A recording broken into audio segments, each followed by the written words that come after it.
Assembly of the people of Ithaca. Speeches of Telemachus and of the suitors. Telemachus makes his preparations and starts for Pylos with Minerva disguised as mentor. Now when the child of morning, rosy-fingered dawn, appeared, Telemachus rose and dressed himself. He bound his sandals on to his comely feet, girded his sword about his shoulder, and left his room looking like an immortal god. He at once sent the criers round to call the people in assembly. So they called them, and the people gathered thereon. Then, when they were got together, he went to the place of assembly, spear in hand. Not alone, for his 2 hounds went with him. Minerva endowed him with a presence of such divine comeliness that all marveled at him as he went by. And when he took his place in his father's seat, even the oldest counselors made way for him. Aegyptius, a man bent double with age and of infinite experience, was the first to speak. His son Antiphus had gone with Ulysses to Ilius, land of noble steeds, but the savage Cyclops had killed him when they were all shut up in the cave, and had cooked his last dinner for him.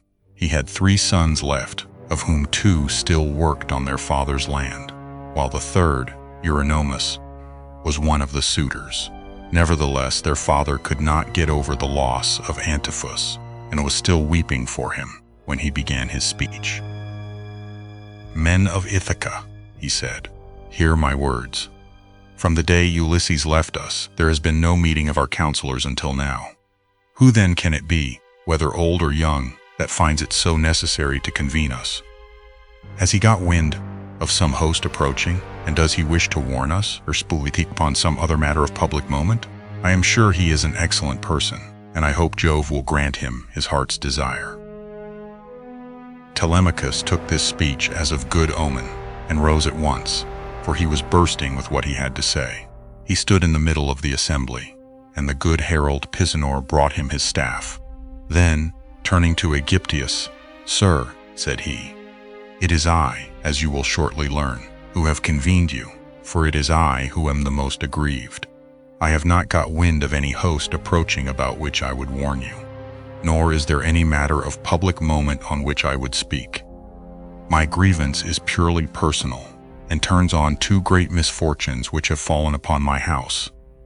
The first of these is the loss of my excellent father, who was chief among all you here present, and was like a father to every one of you. The second is much more serious, and ere long will be the utter ruin of my estate. The sons of all the chief men among you are pestering my mother to marry them against her will. They are afraid to go to her father Icarius, asking him to choose the one he likes best, and to provide marriage gifts for his daughter. But day by day they keep hanging about my father's house, sacrificing our oxen, sheep, and fat goats for their banquets, and never giving so much as a thought to the quantity of wine they drink. No estate can stand such recklessness.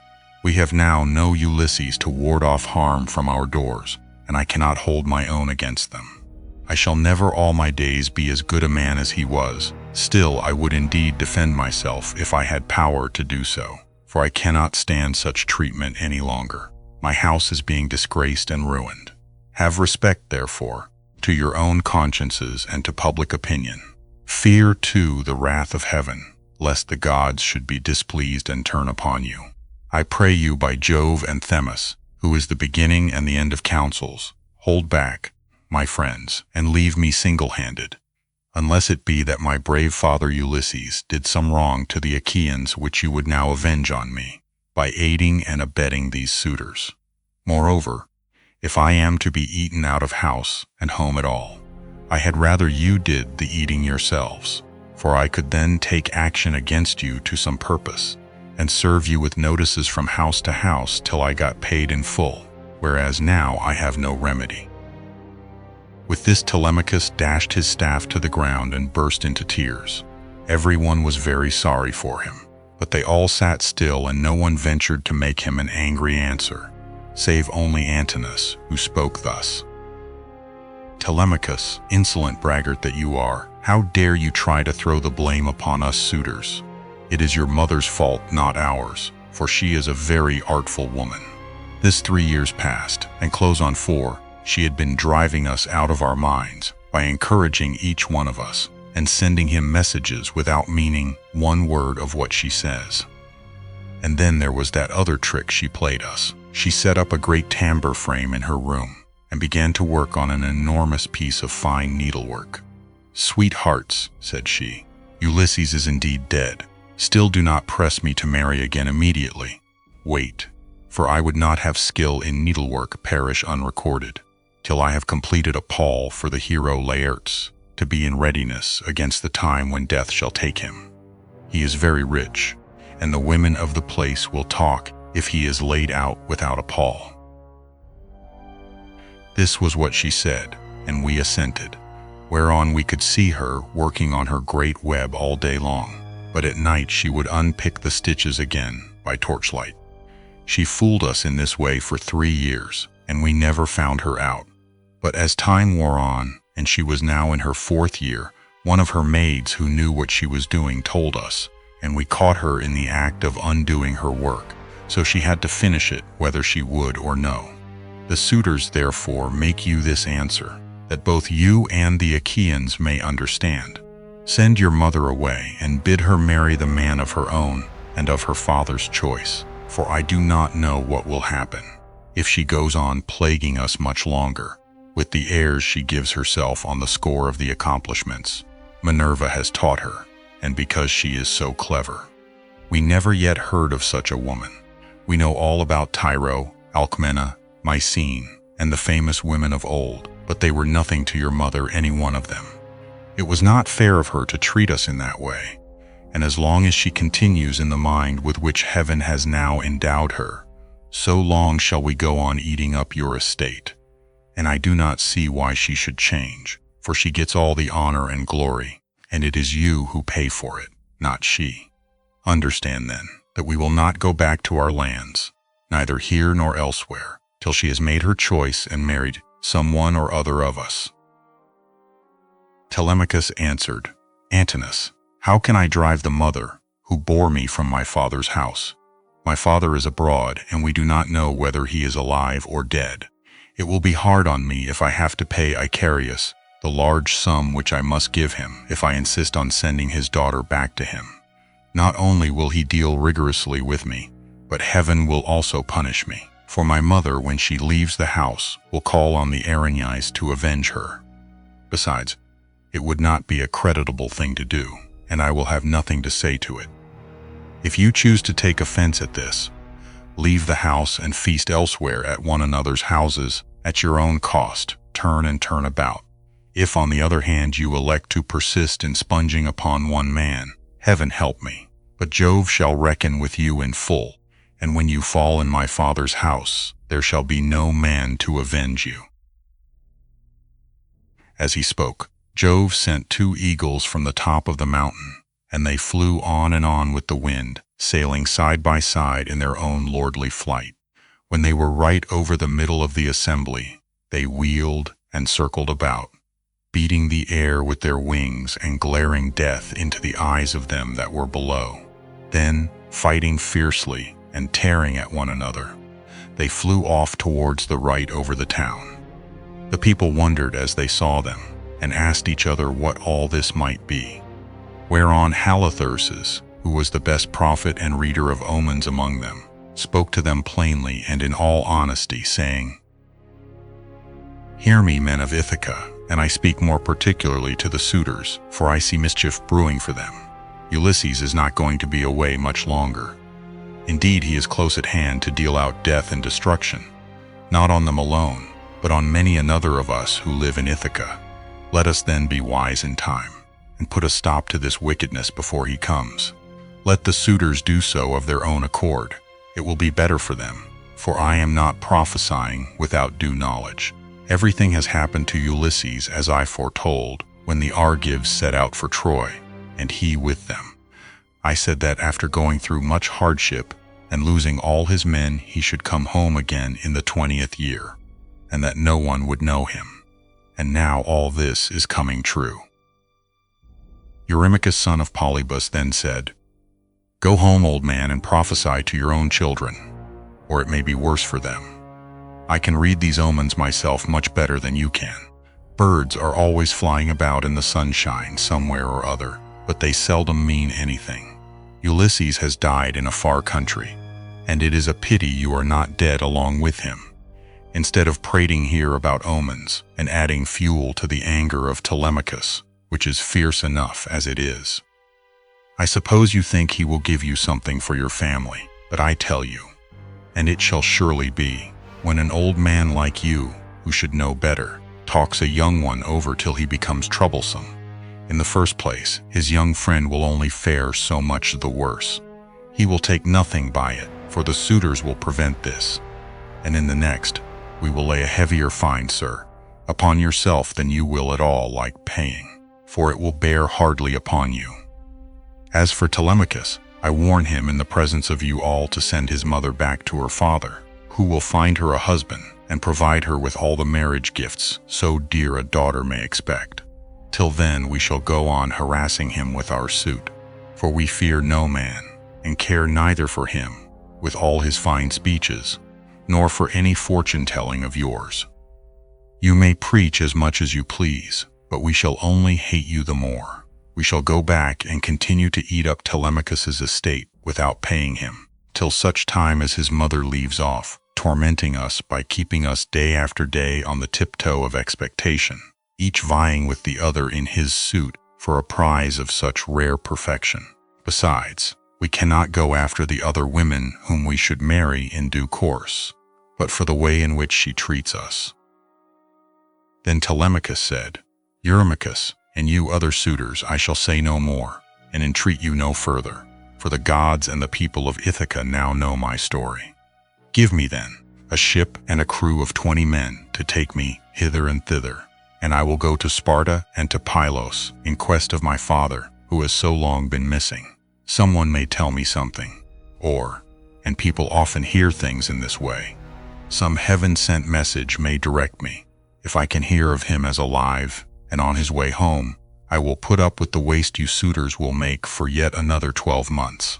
If on the other hand I hear of his death, I will return at once, celebrate his funeral rites with all due pomp, build a barrow to his memory, and make my mother marry again. With these words he sat down, and Mentor, who had been a friend of Ulysses, and had been left in charge of everything with full authority over the servants, rose to speak. He then, plainly and in all honesty, addressed them thus. Hear me, men of Ithaca. I hope that you may never have a kind and well-disposed ruler anymore, nor one who will govern you equitably. I hope that all your chiefs henceforward may be cruel and unjust, for there is not one of you but has forgotten Ulysses, who ruled you as though he were your father. I am not half so angry with the suitors, for if they choose to do violence in the naughtiness of their hearts, and wager their heads that Ulysses will not return, they can take the high hand and eat up his estate. But as for you others, I am shocked at the way in which you all sit still, without even trying to stop such scandalous goings-on, which you could do if you chose, for you are many, and they are few. Leocritus, son of Evenor, answered him, saying, Mentor, what folly is all this, that you should set the people to stay us? It is a hard thing for one man to fight with many about his victuals. Even though Ulysses himself were to set upon us while we are feasting in his house, and do his best to oust us, his wife, who wants him back so very badly, would have small cause for rejoicing, and his blood would be upon his own head if he fought against such great odds. There is no sense in what you have been saying. Now, therefore, do you people go about your business, and let his father's old friends, Mentor and Halitherses, speed this boy on his journey, if he goes at all, which I do not think he will, for he is more likely to stay where he is till someone comes and tells him something. On this he broke up the assembly, and every man went back to his own abode, while the suitors returned to the house of Ulysses. Then Telemachus went all alone by the seaside, washed his hands in the gray waves, and prayed to Minerva. Hear me, he cried, you God who visited me yesterday and bade me sail the seas in search of my father who has so long been missing. I would obey you, but the Achaeans, and more particularly the wicked suitors, are hindering me that I cannot do so." As he thus prayed, Minerva came close up to him in the likeness and with the voice of Mentor. "Telemachus," said she, "if you are made of the same stuff as your father, you will be neither fool nor coward henceforward, for Ulysses never broke his word nor left his work half done. If, then, you take after him, your voyage will not be fruitless. But unless you have the blood of Ulysses and of Penelope in your veins, I see no likelihood of your succeeding. Sons are seldom as good men as their fathers. They are generally worse, not better. Still, as you are not going to be either fool or coward henceforward, and are not entirely without some share of your father's wise discernment, I look with hope upon your undertaking. But mind you never make common cause with any of those foolish suitors, for they have neither sense nor virtue, and give no thought to death and to the doom that will shortly fall on one and all of them, so that they shall perish on the same day. As for your voyage, it shall not be long delayed. Your father was such an old friend of mine that I will find you a ship, and will come with you myself. Now, however, return home, and go about among the suitors. Begin getting provisions ready for your voyage. See everything well stowed, the wine in jars and the barley meal, which is the staff of life, in leathern bags, while I go round the town and beat up volunteers at once. There are many ships in Ithaca, both old and new. I will run my eye over them for you and will choose the best. We will get her ready and will put out to sea without delay." Thus spoke Minerva, daughter of Jove, and Telemachus lost no time in doing as the goddess told him. He went moodily home, and found the suitors flaying goats and singeing pigs in the outer court. Antinous came up to him at once and laughed as he took his hand in his own, saying, "Telemachus, my fine fire-eater, bear no more ill blood neither in word nor deed, but eat and drink with us as you used to do. The Achaeans will find you in everything, a ship and a picked crew to boot, so that you can set sail for Pylos at once and get news of your noble father." "Antinous," answered Telemachus, "I cannot eat in peace, nor take pleasure of any kind with such men as you are. Was it not enough that you should waste so much good property of mine while I was yet a boy? Now that I am older and know more about it, I am also stronger, and whether here among this people or by going to Pylos, I will do you all the harm I can. I shall go, and my going will not be in vain. Though thanks to you suitors, I have neither ship nor crew of my own, and must be passenger, not captain." As he spoke, he snatched his hand from that of Antinous. Meanwhile, the others went on getting dinner ready about the buildings, jeering at him tauntingly as they did so. "Telemachus," said one youngster, "means to be the death of us. I suppose he thinks he can bring friends to help him from Pylos, or again from Sparta, where he seems bent on going. Or will he go to Ephyra as well, for poison to put in our wine and kill us?" Another said, "Perhaps, if Telemachus goes on board ship, he will be like his father, and perish far from his friends. In this case we should have plenty to do, for we could then divide up his property amongst us. As for the house, we can let his mother and the man who marries her have that." This was how they talked, but Telemachus went down into the lofty and spacious storeroom, where his father's treasure of gold and bronze lay heaped up upon the floor, and where the linen and spare clothes were kept in open chests. Here, too, there was a store of fragrant olive oil, while casks of old, well-ripened wine, unblended and fit for a god to drink, were ranged against the wall, in case Ulysses should come home again after all. The room was closed with well-made doors opening in the middle. Moreover, the faithful old housekeeper Euryclea, daughter of Ops the son of Pisenor, was in charge of everything both night and day. Telemachus called her to the storeroom and said, "Nurse, draw me off some of the best wine you have, after what you are keeping for my father's own drinking, in case, poor man, he should escape death and find his way home again after all. Let me have 12 jars, and see that they all have lids. Also fill me some well-sewn leathern bags with barley meal, about 20 measures in all. Get these things put together at once, and say nothing about it. I will take everything away this evening, as soon as my mother has gone upstairs for the night. I am going to Sparta and to Pylos to see if I can hear anything about the return of my dear father." When Euryclea heard this, she began to cry, and spoke fondly to him, saying, "My dear child, whatever can have put such notion as that into your head? Where in the world do you want to go to? You, who are the one hope of the house. Your poor father is dead, and gone in some foreign country, nobody knows where, and as soon as your back is turned, these wicked ones here will be scheming to get you put out of the way, and will share all your possessions among themselves. Stay where you are among your own people, and do not go wandering and worrying your life out on the barren ocean." "Fear not, nurse," answered Telemachus. "My scheme is not without heaven's sanction, but swear that you will say nothing about all this to my mother, till I have been away some 10 or 12 days, unless she hears of my having gone, and ask you, for I do not want her to spoil her beauty by crying." The old woman swore most solemnly that she would not, and when she had completed her oath, she began drawing off the wine into jars, and getting the barley meal into the bags, while Telemachus went back to the suitors. Then Minerva bethought her of another matter. She took his shape and went round the town to each one of the crew, telling them to meet at the ship by sundown. She went also to Noman son of Phronius, and asked him to let her have a ship, which he was very ready to do.